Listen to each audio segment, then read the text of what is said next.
नमस्कार, आप देख रहे हैं जवाब तो देना पड़ेगा और मैं हूं आपके साथ दीपिका सिंघल। कस्बा बंद, स्कूल बंद, सड़कों पर भीड़ और पुलिस का जाब्ता।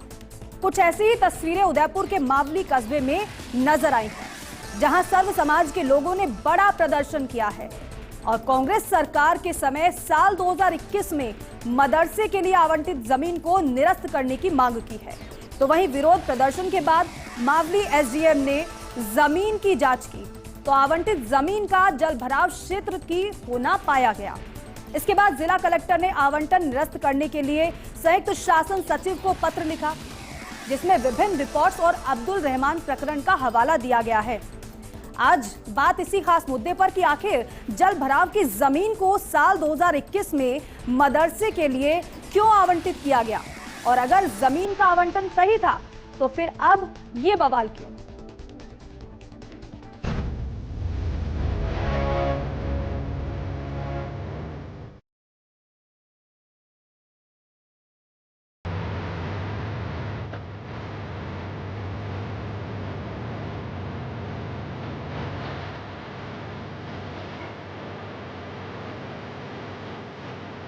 निश्चित रूप से जमीन निरस्त होगी, निरस्त होगी, निरस्त होगी।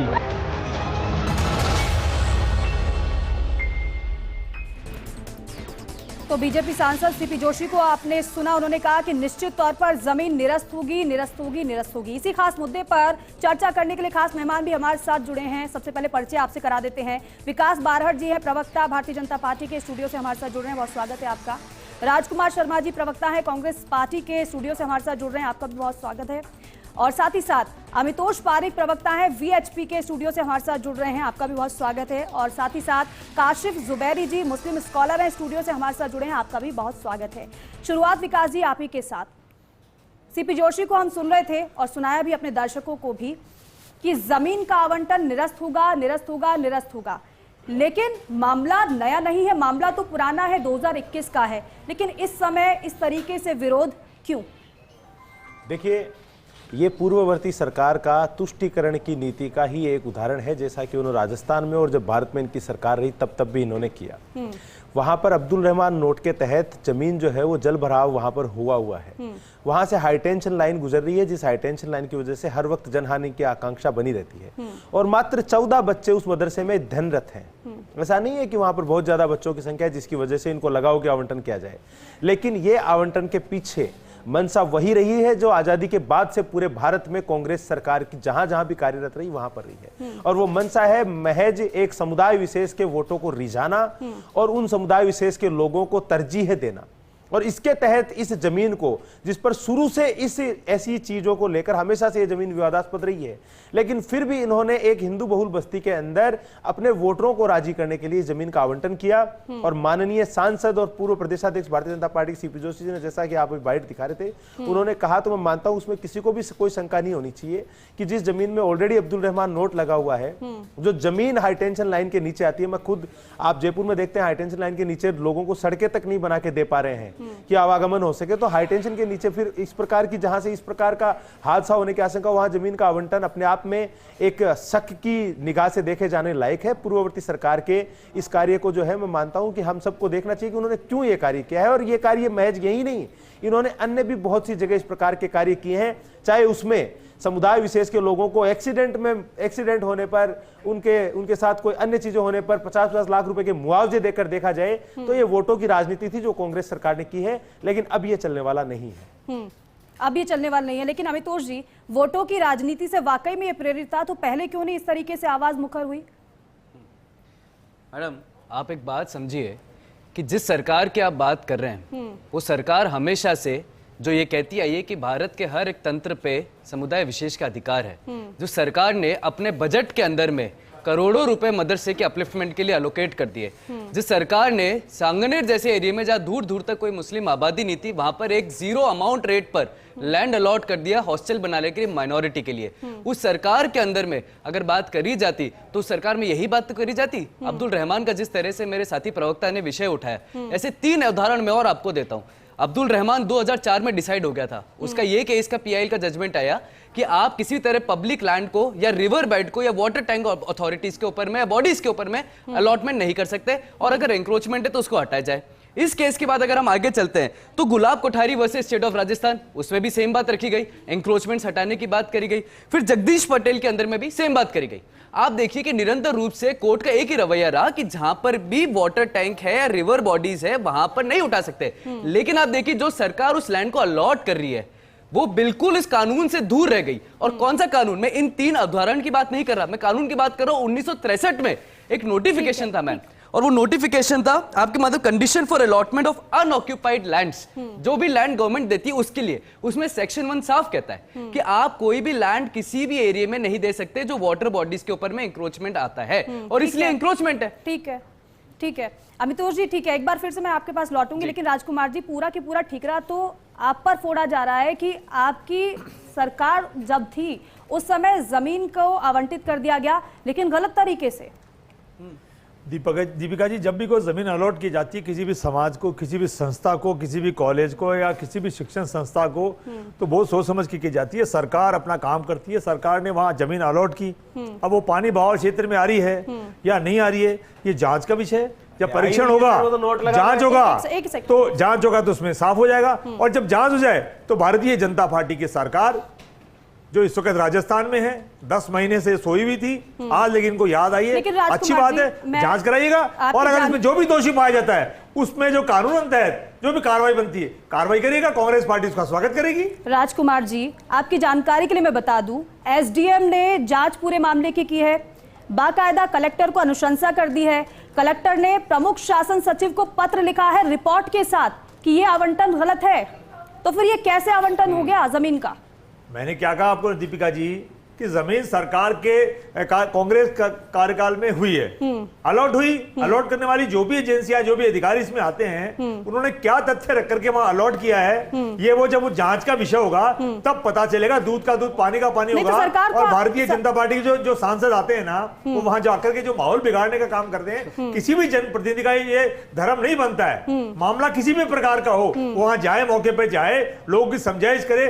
अगर मदरसे की जमीन गलत अलॉट है तो जांच हो जाएगी, चाहे एसडीएम साहब जांच करें, चाहे कलेक्टर साहब जांच करें, चाहे डिविजनल कमिश्नर जांच करें। अगर का तो सवाल ही यहाँ पे पैदा नहीं होता। राजकुमार जी, आपकी सरकार के दौरान जमीन का आवंटन किया गया, अगर जमीन आपकी सरकार एक सेकंड विकास जी, एक सेकंड, आपकी सरकार के दौरान जमीन का आवंटन हो रहा है तो क्या सरकार उस पर नजर नहीं रखेगी क्या कि जमीन का आवंटन हो रहा है? कुछ पता ही नहीं सरकार को। मैंने कहा ना, जिन अधिकारियों की इसमें अगर गलती है कार्रवाई करिए ना। हम तो जब मानेंगे, मैं फर्स्ट इंडिया चैनल पे ठोक ठोक के कह रहा हूं, भारतीय जनता पार्टी जब सही मानी जाएगी, जब इन पे कार्रवाई होगी। अरे सर, वो सही ये केवल पॉलिटिक्स करने के लिए, केवल राजस्थान में बार बार मुद्दा बनाने के लिए, ये बार बार ऐसी बातें जमीन का आवंटन गलत हो गया है तो कानून जो भी कार्रवाई करता है कार्रवाई करिए ना। ठीक है राजकुमार जी, एक सेकंड विकास जी, मैं दूंगी समय आपको। जरा काशिफ जी का भी रुख कर लेते हैं। काशिफ जी, ये क्या सिर्फ वोटों की राजनीति के चक्कर में इस तरीके से जमीनों का आवंटन हो जाता है क्या? और अगर आवंटन हो भी गया तो फिर ये अब जाकर मामला कैसे खुला है? फिर देखिए, सबसे पहले तो सरकार जरूरत थी ही नहीं इस तरीके सड़कों पर उतरने की। अगर आवंटन उस समय हुआ था, सही तरीके से होता, तो फिर ये यहाँ तक मामला नहीं पहुंचता। देखिए, सबसे पहले तो सरकार की नीयत पे सवाल है। मुसलमानों के कंधों पर सवार होकर नरेंद्र मोदी जी देश के प्रधानमंत्री बन गए। अब वही उन्होंने जिम्मा दिया भजन लाल सरकार को। सबसे पहले मैं नीयत पे सवाल करूंगा। भाई साहब ने जगदीश पटेल कह दिया, जबकि जगदीश प्रसाद का केस है। अगर ये बात सिर्फ इंक्रोचमेंट की और अतिक्रमण की है तो मैं आपको एक रिपोर्ट देता हूँ कि सरदार समद बांध जो जलग्रहण क्षेत्र में है, उसमें कोर्ट ने कहा कि 60% उसके ऊपर अतिक्रमण हुआ है। उम्मेद सागर बांध का भी यही हाल है कि वहां पे 2024 का एक मामला है जिसमें 313 अतिक्रमण कोर्ट ने बताया। रामगढ़ बांध का जो जयपुर की लाइफलाइन था उसके ऊपर भी अभी भी 323 हेक्टर 30 हेक्टर भूमि के ऊपर अतिक्रमण हुआ है। लेकिन सरकार सिर्फ मुसलमानों के कंधों पर राजनीति करके अपने उपचुनाव जीतना चाहती है, इसलिए ये मामले को उठाया गया है। मैं सरकार को चुनौती देता हूं, सरकार को चैलेंज करता हूं कि अगर सरकार इतना ही जलग्रहण क्षेत्रों को लेकर सीरियस है तो वो एक नोट जारी करे, अपने ऑफिशियल नोटिफिकेशन जारी करे कि सभी इस मदरसे की जमीन, देखिए मैं इस बात का समर्थन करता ही नहीं, इस बात को समर्थन करता ही नहीं कि ये वैध हुआ या नहीं हुआ, इसकी जांच होनी चाहिए, जो भी इस पर कार्रवाई होनी चाहिए। लेकिन सरकार की नीयत पे सवाल है, क्या सरकार अन्य अतिक्रमणों पर भी इस तरह ये जो भारतीय जनता पार्टी के जो नेता है, सरकार की नीयत पे कैसे सवाल आ गया? बिल्कुल मैं बता रहा हूँ ना, सरकार आवंटन गलत तरीके से पूर्ववर्ती सरकार में हुआ है, अगर यहाँ पर जांच हो रही है, उसे अगर निरस्त किया जाता है तो इसमें मौजूदा सरकार की नहीं नहीं जवाबदेही नहीं, है। आप जांच का हम विरोध ही नहीं कर रहे, जांच को हम स्वागत करते हैं, बिल्कुल जांच हो। सरकार की नीयत पे सवाल इसलिए है कि सरकार पक्षपात की राजनीति कर रही है, जो आर्टिकल 15 का वायलेशन है। हिंदुओं की अलग एक राजनीति हो रही है और मुसलमानों की एक अलग राजनीति हो रही है। हमारी सवाल से सरकार से ये है कि अगर आपको अतिक्रमणों की इतनी चिंता है तो रामगढ़ बांध है, उम्मेद बांध है, सरदार सागर बांध है, सरदार समझ बांध है, उसके ऊपर कार्रवाई सरकार कब करेगी? ठीक है विकास जी। देखिए, सबसे पहले तो मैं आपको बताऊं कि कांग्रेस के मित्र ने जिस मासूमियत से ये कहा कि हमें तो पता ही नहीं था कि इस पर नोट था, तो मैं इनको बता दूं कि कोई भी अधिकारी बिना दबाव के, बिना राजनीतिक दबाव के, और मुझे नहीं लगता कि हमारी सरकार में अधिकारियों के ऊपर इस प्रकार के दबाव होते हैं, लेकिन ये तो इन्होंने यहाँ खुले मंच पे स्वीकार कर लिया है कि इनके अधिकारियों ने अगर उस वक्त इस जमीन का आवंटन किया है तो राजनीतिक दबाव के तहत किया है, और वो दबाव उस वक्त इनकी सरकार थी, तो मैं मानता हूं ये कहीं ना कहीं इसकी जिम्मेदारी भी ले रहे हैं। दूसरा, राजकुमार जी, आप कह रहे हो कि बीजेपी, तो मैं आपके देखिए आपको एक क्लियर कर दूं कि वहां पर भारतीय जनता पार्टी के कार्यकर्ता प्रदर्शन नहीं कर रहे हैं, वहां पर आम हिंदू समाज के लाखों लोगों ने रैली निकाली है आज, और ये मूवमेंट, ये प्रदर्शन आपकी सरकार के समय भी हुए थे, लेकिन फर्क था भेदभावपूर्ण कार्रवाई मत करो, राजस्थान सबका है, बीच में मत बोलिए, सभी जाति सभी धर्मों से मिलकर बनाए। नहीं नहीं, अच्छा सबका था, तो आपके समय में आप मुझे बताइए ना, यहाँ जयपुर के अंदर एक एक्सीडेंट हुआ और एक घटना हुई, आपके मुख्यमंत्री जी ने स्टेट हैंगर से 50 लाख रुपए जो है वो उस व्यक्ति को जो मर गया था उसके परिवार को दे दिए, एक डेयरी बूथ दे दिया और एक नौकरी देने की घोषणा कर दी। उसके बाद ऐसी राजस्थान के अंदर सैकड़ों घटनाएं हुई। कितने लोगों को आपने 50-50 लाख रुपए दिए थे श्रीमान? की घटना पे भी दिया था, आपको याद है? लोगों को दिए थे श्रीमान? 8,000 हत्याएं कितने लोगों को दिए? तो ये आपकी जो रीति नीति है ना, वो राजस्थान और भारत की जनता देख रही है, और इसी का परिणाम है कि आज आप वहां खड़े हुए हो, केंद्र में भी और राज्य में भी। लेकिन ये भारतीय जनता पार्टी की सरकार है राजकुमार जी, यहां हम आप जैसी राजनीति नहीं करते। अगर किसी समाज विशेष के वोट लेने के लिए आप इस प्रकार के कुछ कार्य कर सकते हो और लोगों का विरोध है और कानूनी रूप के ऊपर वो गलत है, तो वो जमीन का आवंटन निरस्त होगा और होके रहेगा। काशिफ जी आप पर आरोप लगा रहे हैं, ये जो आरोप की बात आप कर रहे हैं, काशिफ जी कह रहे हैं कि उपचुनाव के मद्देनजर इस तरीके से अब बातें निकलकर सामने आ रही, मामले निकलकर सामने आ रहे हैं, वो आप पर आरोप लगा रहे हैं जो आप कांग्रेस पर आरोप लगा रहे हैं। मैं तो इनके आरोप के ऊपर इनको यही पूछ रहा हूं ना कि भाई इसका मतलब वहां की आम जनता जो है वो भारतीय जनता पार्टी के कार्यकर्ता है सारे, आप ये कहना चाहते हैं? भाई उसमें तो लोगों का विरोध है, मावली के स्थानीय लोगों ने और आसपास के लोगों ने, आज लाखों लोगों ने वहां पर जो है वो रैली निकाली है, प्रदर्शन किया है, उनका उपचुनाव से क्या लेना देना है? एक बात और विकास जी, एक बात, राजकुमार जी चलिए ठीक है, अपनी गलती एक तरीके से मान रहे हैं, वो कह रहे हैं कि चलो नहीं पता चल पाया, मौजूदा सरकार से वो अपेक्षा कर रहे हैं। एक सेकंड, मेरा सवाल सुन लीजिए। सवाल ये है, आप ये कह रहे, उन्होंने चलिए मान लिया क्या मौजूदा सरकार इस पर कार्रवाई करेगी, वो ये कह रहे हैं, लेकिन सवाल ये है कि ये मामला तो कोई नया नहीं है ना, 2021 का है, आम जनता सड़कों पर उतरी है ना जी, आम जनता सड़कों पर उतरी है, 2021 का मामला है, आप विपक्ष में थे, आपने उठाया था क्या इस तरीके से मामला?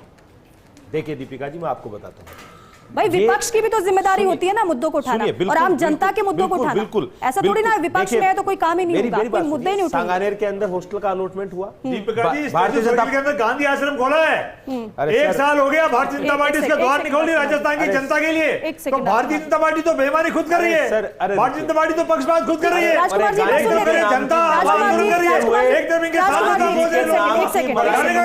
75 साल हो गए, अब तो गांधी जी के नाम को देश के लिए छोड़ दो। विकास जी जवाब दीजिएगा, मेरे सवाल का जवाब दीजिए विकास जी। देखिए, सांगानेर के इन्होंने हॉस्टल के लिए जमीन का आवंटन किया, लोगों ने विरोध किया, भारतीय जनता पार्टी के कार्यकर्ताओं ने भी विपक्ष के नाते विरोध किया। वहां पर जब विरोध प्रदर्शन हुए, वहां की स्थानीय जनता ने विरोध किए और भारतीय जनता पार्टी के कार्यकर्ताओं ने, भारतीय जनता पार्टी के नेताओं ने भी उसका विरोध किया, और आज जो वहां ये स्थिति बनी है, आप देखिए कितनी मासूमियत से ये कह रहे हैं कि अधिकारियों को पता नहीं चला होगा। आप जागरूक पत्रकार हैं दीपिका जी, नोट लगा हुआ होता है, अधिकारियों को पता नहीं चला, ऊपर लगा रहता है। विपक्ष की तो सरकारों के कामकाज पे नजर रहती है ना विकास जी। हमने तो प्रदर्शन किए, हमने तो विरोध किए, उस वक्त हमने तो प्रदर्शन किया, विरोध किए, आप ठीक है, लेकिन ये तो तुष्टीकरण में अंधे हो रखे थे, ये तो तुष्टीकरण में अंधे हो रखे थे, इनको तो वोट बैंक दिख रहा था। हमने तो किए ना विरोध। विकास जी आपने इस मुद्दे को उठाया था? जी बिल्कुल, हमारी पार्टी के लोगों ने भी, आम जनता के साथ भारतीय जनता पार्टी के कार्यकर्ताओं ने भी विरोध किया। तो राजकुमार जी, समाज के हितों के साथ समझौता ये करते रहेंगे, जब तो भारतीय जनता पार्टी विरोध क्यों नहीं करेगी? एक सेकंड, विपक्ष में राजकुमार जी, अगर बीजेपी के लोग प्रदर्शन कर रहे थे आम जनता के साथ में, क्या तब भी मौजूदा सरकार को नहीं पता चल पाया कि यहाँ पर कुछ तो है, कुछ तो गलत हुआ है? भारतीय जनता पार्टी तो सरकारबाजी में व्यस्त है, इनको कुछ पता नहीं था। ये तो वहां लोगों ने प्रदर्शन किया, जब माननीय सांसद जो आजकल फ्रस्ट्रेशन में घूम रहे हैं, आदरणीय जोशी साहब, वो वहां सीपी साहब वहां पहुंचे, जब उनको पता चला कि हो क्या गया, अब वो कह रहे एसडीएम ने कह दिया, कलेक्टर साहब कह दिया। अब मैं आपके चैनल पे फिर कह रहा हूं कि राजस्थान में जितने भी अतिक्रमण हो रखे हैं, जितने भी गलत आवंटन, चाहे कांग्रेस की हो चाहे बीजेपी की हो, भारतीय जनता पार्टी की सरकार उनको निरस्त करेगी ना। इनके प्रवक्ता से कहलवा लीजिए कि आज के बाद जितने भी आवंटन गलत तरीके से बनाए गए हैं, अलॉट किए गए हैं, क्या भारतीय जनता पार्टी की सरकार उनको अतिशीघ्र निरस्त करेगी? राजकुमार जी क्या है, राजकुमार जी भाई साहब न्यूज से अपडेट नहीं रहते। भारतीय जनता पार्टी की सरकार ने गठन के बाद ही एक कमेटी का निर्माण किया हुआ है। स्टैच्यू सर्किल के अंदर एक कमेटी का गठन किया हुआ है। आज तक सरकार ने 10 महीने में कोई कार्रवाई की क्या?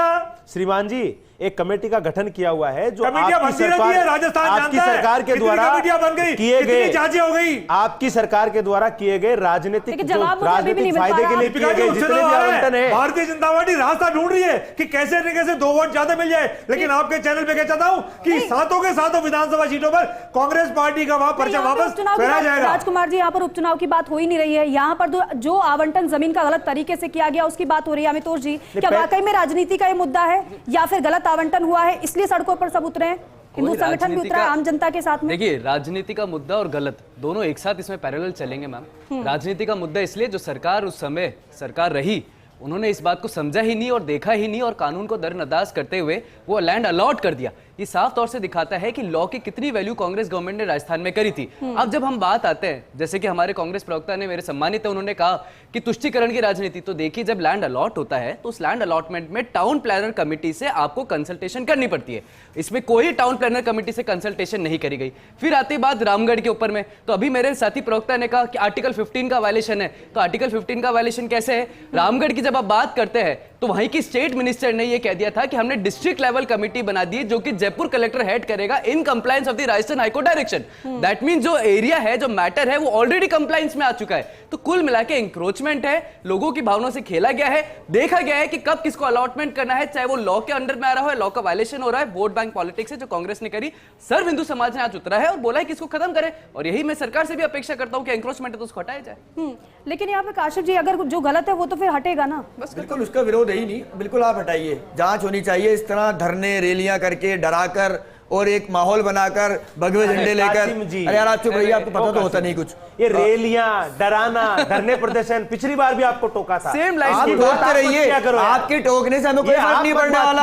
आपके टोकने से कोई फर्क नहीं पड़ने वाला। आप कितना ही चिल्ला लें, आप कितना ही चिल्ला लें, आप कितना ही चिल्ला लें, किसी को कोई फर्क नहीं पड़ने वाला। ये लोकतंत्र है, लोकतंत्र चलेगा आपके चीखने से, जमाना के आदेश से नहीं चलने वाला। लोगों की दुकानों के आदेश से नहीं चलने वाला। लोगों की दुकानों से सामान लूटा गया। आप धरना प्रदर्शन और डराने की बात चाह रही हूँ, इसमें राजनीति कहां से नजर आ रही है? राजनीति यहाँ पर नजर आ रही है कि ये एक मदरसा है और मदरसे के नाम आते ही हेमंत बिस्वा से लेके नरेंद्र मोदी जी तक, उनको वो विदेश जाकर मुसलमान शासकों को गले लगाते हैं लेकिन देश के मुसलमानों को दूर भगाते हैं। अरे इंक्रोचमेंट है यार, सर इंक्रोचमेंट है ये। रहिए, क्यों शिमला की बात करो तो मस्जिद है, इंक्रोचमेंट नहीं है। विश्व हिंदू मदरसे की बात करो तो इंक्रोचमेंट है। आप संविधान नहीं मानते, आर्टिकल 15 का वायलेशन, आप आर्टिकल की बात ही ना करें, आप आर्टिकल की बात ही ना करें। विश्व हिंदू परिषद आर्टिकल की बात नहीं कर सकता। आपने आर्टिकल 15 का कहां से आ गया? आर्टिकल की बात नहीं कर सकता। मतलब encroachment shall be protected under constitution. Encroachment को कॉन्स्टिट्यूशन प्रोटेक्ट करेगा क्या? काशिफ जी, भारतीय संविधान को लेकर चलते हैं, इंक्रोचमेंट को प्रोटेक्ट करेगा क्या? अपनी बात तो रखिए। बिल्कुल मैं संविधान मानता हूं। तो आर्टिकल 15 कहां से आ गया? संविधान में क्या अतिक्रमण सही माना गया? संविधान के अंदर ही माना गया तो सही है। एक आपकी न्यूज की बाइट निकाल लीजिए, मैंने कहा इसको सही कहा। मैं कह रहा हूं जांच होनी चाहिए। मैं सरकार की नियत पे सवाल कर रहा हूं और हमेशा करता रहूंगा। गांधी जी की बात करी थी भाई साहब के सवाल पर, जो गोडसे की राजनीति करते हैं वो गांधी को क्या मानेंगे? गोडसे की राजनीति करने वाले गांधी को नहीं मान सकते। की बात करें। काशिफ जी, आप एक सेकंड निकालिए, एक सेकंड। एसडीएम की तरफ से जो अनुशंसा की गई कलेक्टर को, उसमें तो साफ तौर पर इसे अतिक्रमण माना गया है और इसे निरस्त करने के लिए कहा गया है। और अगर ये निरस्त होता है तो क्या फिर आपका स्टैंड रहेगा? बिल्कुल हमारा स्टैंड ये रहेगा कि सरकार की और प्रशासन की जो रिपोर्ट हुई है हम उसका स्वागत करते हैं। लेकिन तो मैं आपको बता रही रिपोर्ट जो भेजी गई है, आप चलिए मुझे बताइएगा रिपोर्ट, आप दिखाइए अपने टीवी पर कि क्या रिपोर्ट है। मैं कहता हूं सरकार इस पर जांच कराए, बिल्कुल ठीक बात है, हम स्वागत करते हैं। लेकिन सरकार की नियत ये होनी चाहिए कि अन्य अतिक्रमण जो मैंने बताया उस पर कंप्लायंस इसी जोर से होगी। क्या वहां रैलियां निकलेंगी, क्या वहां पे सांसद महोदय जाएंगे, क्या वहां पे भगवे झंडे लहराए जाएंगे क्या? अरे कमेटी बन गई सर, सुनते नहीं हो क्या आप? लोग वहां पर प्रदर्शन करेंगे। मेरा सवाल सरकार की नियत पे और हमेशा रहेगा। नहीं, नियत पे कैसे? मैं वही बार-बार ये समझ मैं रही आपसे हूं, बार-बार वही कह रहा हूं। नियत पे कैसे सवाल हो जाता है? अगर कुछ अतिक्रमण है तो इतनी तैयारी नहीं करके आए आप, बल्कि एक ये तो step आगे बहुत चले सही है गए। कि अगर अतिक्रमण, अगर वो जमीन गलत तरीके से आवंटित की गई है तो भाई वो जमीन तो फिर कैसे रह पाएगी? क्योंकि नियमों के उल्लंघन के जरिए वो ऐसा हुआ। यहाँ रहने नहीं लेने की बात ही नहीं है। मैं लिखित में दे दूं कि मैं स्वागत करता हूं सरकार के इस फैसले का, लेकिन सरकार इतनी ही चीज, इतना ही एग्रेशन, इतने ही सांसद महोदय रामगढ़ बांध पे क्यों नहीं जाते? अरे हो गया, रामगढ़ का एग्जाम्पल दे दिया मैंने, काशिफ जी। विश्व हिंदू परिषद ना बोले। अरे क्यों नहीं, आप बताओगे क्या? ठीक है अमितोष जी, ठीक है, हिंदू परिषद ना बोले। अमितोष जी, मैं इतना सा पूछ रहा हूं, मैं आपके माध्यम से आपका चांस जब आए तो ठीक है, काशिफ जी, ठीक है, ठीक है। आवंटन अगर जमीन का निरस्त किया जाता है तो आप उसका स्वागत करते हैं? बिल्कुल स्वागत करते हैं। और एक मिनट स्वागत करते हैं और सरकार से ये उम्मीद करते हैं कि रामगढ़ बांध, उम्मीद बांध के ऊपर भी सरकार के मंत्री, सरकार के सांसद, सरकार के कार्यकर्ता इतनी ही तेजी से रैलियां निकालेंगे और सरकार पर दबाव बनाएंगे। चलिए ठीक है अमितोष जी, जल्दी से बात मैं तो पूरी करिए। इतना सा विकास जी, पूछ रहा हूँ, आपके मेरे को पास लगता है भारत का संविधान इनने कुछ अलग पढ़ लिया होगा। आर्टिकल 15 कोई वॉलेशन नहीं, अतिक्रमण है। जब भी कोई किराएदार आता है वो मालिकाना हक नहीं मांग लेगा, और अगर एंक्रोचमेंट है तो लेकिन रामगढ़ अमितोष जी, लेक की फिर एक बात आ सवाल गई। ये भी है भाई, अगर पूर्ववर्ती कांग्रेस की सरकार में जमीन का आवंटन इस तरीके से हुआ तो तब क्या आप लोग इस तरीके से सड़कों पर उतरे थे? अगर उतरे थे तो तब क्यों नहीं मौजूदा सरकार पर दबाव बनाया गया? मैडम यही तो है ना जो मैंने शुरू में आपको कहा था, या तो फिर आपके प्रदर्शन में दम नहीं था? ना प्रदर्शन तो किसके, एंक्रोचमेंट की बात कर रहे हैं हम। वो प्रदर्शन नहीं करते जहां पर तो गोलियां चला दिया, पथराव कर दे। हम वो प्रदर्शन करते हैं जहां सरकार को चेताया जा सके। एक सेकंड, देखिए, हाँ विकास जी, देखिए, वो ये कह रहे हैं देश लूटते, काशिफ दुकानें जी, नहीं एक सेकंड काशिफ जी, अब आपके सवाल का जवाब आप ले आपकी लेते बात कर रहे हैं काशिफ जी, क्या? हम एक देश सेकंड। लूटते आपकी बात कर रहे हो? हाँ, आपने तो लूटा है, आपने बिल्कुल लूटा है, आपने लूटा है साहब, आपने बिल्कुल सही कहा, आपने देश ही लूटा है, आपने लूट से ही बात कह दी, का प्रयास कर रहे होंगे, आपने बिल्कुल सही बात कह दी। देश लूट के निकल अरे बिल्कुल देश लूटा ही आपने, इतिहास उठा के देखिए, सही बात कह दी आपने। आपको ठीक है, बहुत बढ़िया। ठीक है, देश नहीं लूटने देंगे। विकास जी वो कह रहे हैं चलिए ठीक है, ये मामला सामने आ चुका है और ये जमीन का आवंटन अगर निरस्त होता है तो हम इस पूरे मामले में स्वागत करते हैं कि कार्रवाई की गई है। लेकिन वो ये कह रहे हैं कि अन्य इस तरीके से जो मामले हैं क्या उस पर भी कार्रवाई होगी? ये साफ कर दीजिए। सबसे पहले तो आपने कहा कि उस वक्त प्रदर्शन क्यों नहीं किए गए, सरकार पे दबाव क्यों नहीं बनाए गए। तो देखिए, सरकार पे दबाव उस सरकार पे बनाया जाता है जो सरकार जनता के विरोध को अपने दिमाग में, नजर में लाए, जिसके ऊपर गौर करे। लेकिन जिस सरकार की आंखें बंद हो, आप देखिए जोधपुर के अंदर किस प्रकार दंगाइयों को रात को जो है वो जमानत कराकर पुलिस की गाड़ी में घर छोड़ा गया। तो उस सरकार की तो कार्यशैली ही रही, उन्होंने जो है वो स्टेट हैंगर से 50-50 लाख रुपए धर्म विशेष के लोगों को मुआवजा दिया। तो उस सरकार की तो कार्यशैली यही थी कि वो किस प्रकार एक समुदाय विशेष के लोगों के वोटों को पक्का करे, और ये कार्यशैली हिंदुस्तान में नई नहीं है। दूसरी बात, ये श्रीमान कह रहे हैं कि भगवा झंडे लहराए गए। अरे तो श्रीमान, भगवा झंडे अगर हिंदू धर्म के लोग वहां प्रदर्शन कर रहे हो, भगवा झंडे लहरा रहे हैं, तो आपको आपत्ति क्यों है? आप भी तो हरे झंडे लहराते हो अपने प्रदर्शनों में। और आप बताइए, वहां तो एक शांतिप्रिय तरीके से प्रदर्शन हुआ है, ना किसी की दुकान लूटी गई है, ना वाहनों में आग लगाई गई है, ना किसी को जो है वो परेशान किया गया है। अरे हिंदुस्तान में तो ऐसे ऐसे प्रदर्शन देखे जिसमें सैकड़ों दुकानें लूट दी गई, दर्जनों सरकारी वाहन जला दिए गए, पुलिस के लोगों को मारा गया, पीटा गया। ठीक है, काशिफ जी के आखिरी सवाल का जवाब दे दीजिए कि अन्य ऐसे जो मामले सामने आ रहे हैं, इसी मामले की तरह उनकी भी जांच होगी? बिल्कुल दीपिका जी, राजस्थान सरकार, भजनलाल जी की सरकार प्रतिबद्ध है राजस्थान के हितों को लेकर, और सरकार के गठन के बाद एक कमेटी का गठन किया गया है जो इस प्रकार की चुनावों के आसपास के समय में जो इस प्रकार की राजनीतिक दबाव में आकर जो ये आवंटन किए गए हैं, उन आवंटनों के ऊपर जो पट्टे दिए गए हैं उनके ऊपर वो जांच समिति कार्य कर रही है। इसके अलावा जो ये बता रहे हैं कि बांधों के ऊपर एनक्रोचमेंट है, आप निश्चित रहिए, जिन जिन ने किए ना सबके निकलवा जाएंगे। ये मोदी जी और भजनलाल जी की डबल इंजन की सरकार है। एक सवाल है, क्या निरस्त करके आप नई भूमि आवंटित करेंगे? अगर आवश्यक होगा तो करेंगे, अगर आवश्यक होगा तो करेंगे। लेकिन 14 बच्चे जहां अध्ययनरत हैं, वहां पर उस बस्ती के बीच में जहां बहुसंख्यक समाज के लोग रहते हैं, सिर्फ सामाजिक सौहार्द को बिगाड़ने के लिए, एक समुदाय विशेष को राजी रखने के लिए ना हमारी सरकार ने पहले काम किया है, ना करेंगे। दूसरी बात और, आप कह रहे थे मुस्लिम समाज के लिए, अरे तो मेरे भाई नरेंद्र मोदी जी ने जब उज्ज्वला गैस योजना दी ना, तो आपकी बुरके में आई बहनों ने कहा है कि हमें धुएं से निकाला है मोदी जी ने। ट्रिपल तलाक, आप मुझे बताइए, ट्रिपल तलाक अगर मुस्लिम बहनों को दिया है, क्या उनके अधिकारों के लिए काम नहीं किया? क्या हो चुकी है? नहीं, आप बताइए, आप समर्थन करते हैं क्या? आप ट्रिपल तलाक का समर्थन करते हैं क्या? हो चुकी है। आप महिलाओं के आप वोट का समर्थन करते हैं, नहीं करते, नहीं करते, नहीं करते, ट्रिपल तलाक का समर्थन करते हो। नहीं करते ना। तो ये ट्रिपल तलाक से किसने निकाला? ये ट्रिपल तलाक से किसने निकाला? अरे मुस्लिम बहनों को ट्रिपल तलाक से हलाला से किसने निकाला? राजकुमार जी, नरेंद्र मोदी जी ने निकाला। एक छोटा सा रिएक्शन, यहाँ तक नौबत आती ही नहीं अगर पूरे मामले की पहली जांच हो जाती। बिल्कुल दीपिका जी, अगर विपक्ष उस जमाने में 2021 में अगर जागा हुआ होता या 10 महीने से वर्तमान सरकार जागी हुई मतलब होती, सरकार तो आज भारतीय जनता पार्टी के विपक्ष के सांसद जागने पे निर्भर को है ना। राजस्थान की जनता को लेकर सड़कों में नहीं आना पड़ता। और मैं फिर कह रहा हूं, जांच का विषय, जांच हो रही है, कलेक्टर साहब जांच छोड़ देंगे। अगर आप दीपिका जी एक बात बताइए, दीपिका जी एक बात, दीपिका जी एक सवाल, आज श्रीमान जी इस प्रदर्शन में कांग्रेस के कार्यकर्ता क्यों नहीं थे? सरकार हमारी है ना, आप थे ना विपक्ष में, आज क्यों नहीं गए आप विरोध करने? जाते ना, लेकिन हिम्मत नहीं है, हिम्मत नहीं है, आपके वोट सरक जाएंगे, तुष्टीकरण नहीं कर पाओगे। जाते ना, हमारी सरकार है, आप बोलिए ना हमारे विरोध में, दीपिका कहिए ना, बनाइए ना। जमीन का आवंटन गलत तरीके से हुआ है, सरकार जांच करा रही है, तो वर्तमान में सरकार है, और जब जांच हो जाएगी तो दूध का दूध पानी का पानी हो जाएगा। गलती मानने का प्रश्न नहीं होता, दूध का दूध पानी का पानी हो जाएगा। अभी तो आज प्रदर्शन हुआ है, 2025 आएगी, एसडीएम की रिपोर्ट आई है, कलेक्टर साहब ने वहां लिखा है, अब आने दीजिए, समय आएगा जब पता चलेगा कि गलत है या नहीं है। बहुत शुक्रिया आप सभी का इस चर्चा में शामिल होने के लिए, अपना कीमती समय देने के लिए। तो कुल मिलाकर आरोप प्रत्यारोप तो यहाँ पर लगाए जा रहे हैं, लेकिन जिस तरीके से एसडीएम की तरफ से कलेक्टर को अनुशंसा की गई है कि ये जो जमीन है वो गलत तरीके से नियमों के विरुद्ध आवंटित की गई है, तो अब कलेक्टर की तरफ से प्रमुख शासन सचिव को पत्र लिखा गया है रिपोर्ट के साथ, तो ये कहा गया है कि ये गलत है। अब देखना ये होगा इस पूरे मामले में किस तरीके से कार्रवाई होगी और कब तक कार्रवाई होती है। चलिए इसी के साथ ही चर्चा में अभी के लिए इतना ही। आप देखते रहिए फर्स्ट इंडिया।